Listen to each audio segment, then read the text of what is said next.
Hey, what's going on, everyone? Welcome to another Gilded Reviews in-depth looks. Today we are going to be reviewing Divinity Original Sin 2, the new classic RPG from Larian Studios. The gameplay mechanics built into Divinity Original Sin 2 are some of the best in the genre. We will try to go over some of the more game-changing mechanics that really set it far above the competition. I do want to take a second here and talk about the controls. The normal pan with WASD and click to move is here, so any PC RPG veteran will feel right at home. The controller support is what I really wanted to bring up. It is absolutely outstanding. It improves on the great systems from Divinity Original Sin 1.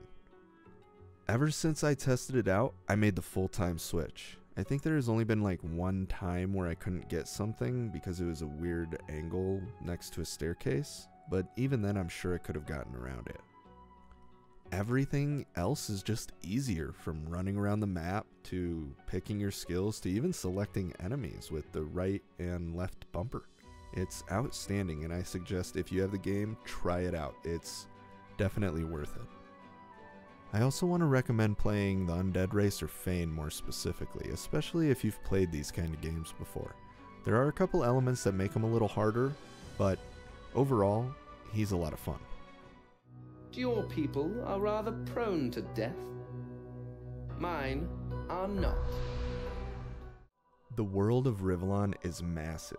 They have managed to really make you feel like you can do whatever you want, whenever. And I tested this and you actually can.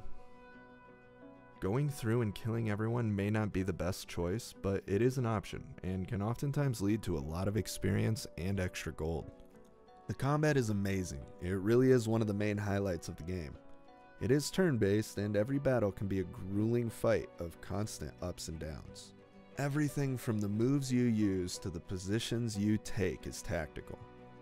It isn't all about gear. I mean, gear makes a huge difference, but we will get into that here in a second. It's about how you choose to manage each battle that makes the difference in a close fight. You can cast fire on the ground and cast rain to create steam so enemies can't see you. You can poison them with a grenade and then blow up the poison with a fire arrow. The entire system is dynamic, and every element affects others in various ways that allow you to strategize your attacks. Just remember, the enemies can do this too, and sometimes the AI is better at it than you. The music is excellent, highlighting everything I feel it should. From the emphasis on climactic events to the somber tones it delivers in more emotional scenes. The background music just nails it. The sound effects are also well done and fit with whatever is going on in the scene. When this game released from early access to full retail, they added, among a tremendous amount of other things, fully voiced dialogue. Everything, and I mean everything, from at least what I could tell, has voice acting, even the animals.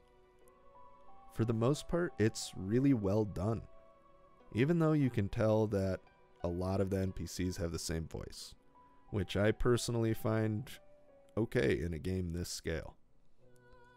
Crafting in this game is a whole nother monster. With the ability to combine spells and weapons in any number of ways, you never really run out of things to do. This system leaves you with a ton to explore. The armor is set up with two main stats, one for magical defense and one for physical. In order to damage their health, you have to deplete one or the other depending on what type of skill you have. If you use magical attacks, you have to damage their entire magic armor pool, and then you can start damaging their health. And this also bleeds into the status effects that you can put on these people. So I can't freeze somebody or CC them if they have any magical defense left, and I can't add bleed to them if they have any physical defense left. And this seems to be a really controversial system at the moment. Maybe it gets better, or maybe they'll patch it out. I'm okay with it because it also applies to your personal team, so you can stack that armor and magic defense and run right through poison and not be affected at all. But we'll see what the developer does. The game is very new, and they may patch it to make it a little bit easier.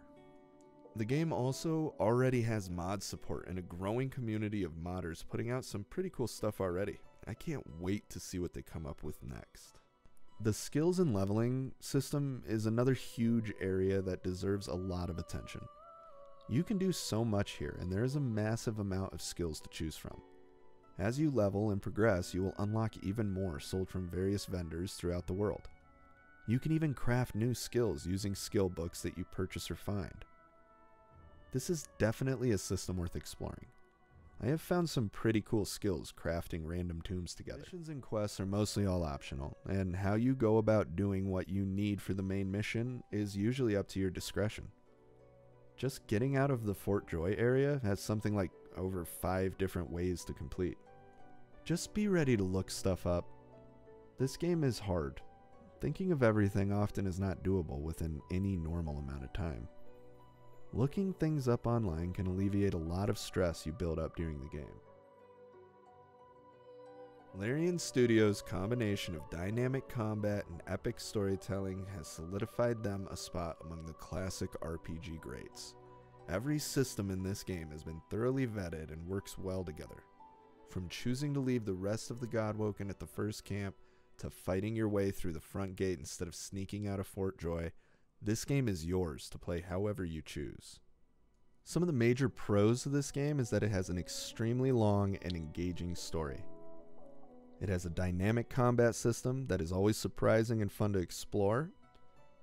It has an excellent crafting and weapons system.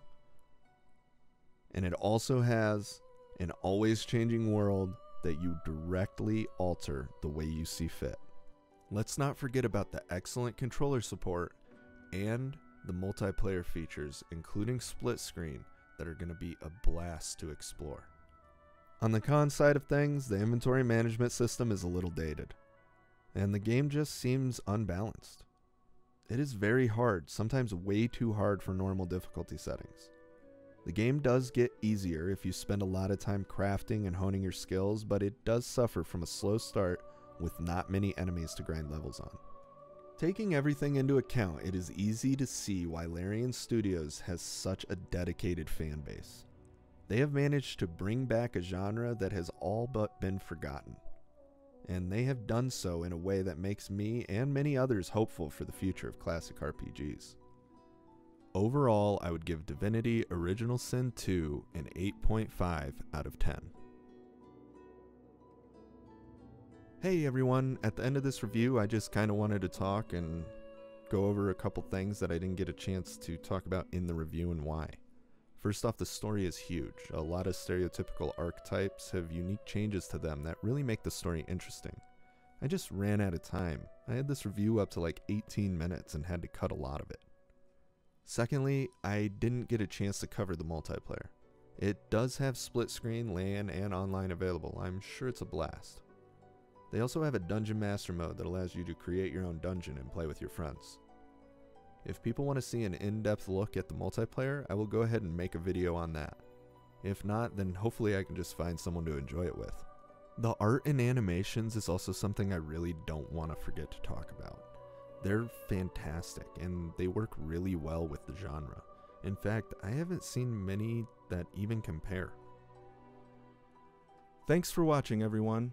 We're just a new channel trying to get some gaming videos and reviews out there. If you liked what you saw, give us a thumbs up, or click on the icon to subscribe. It really helps us out.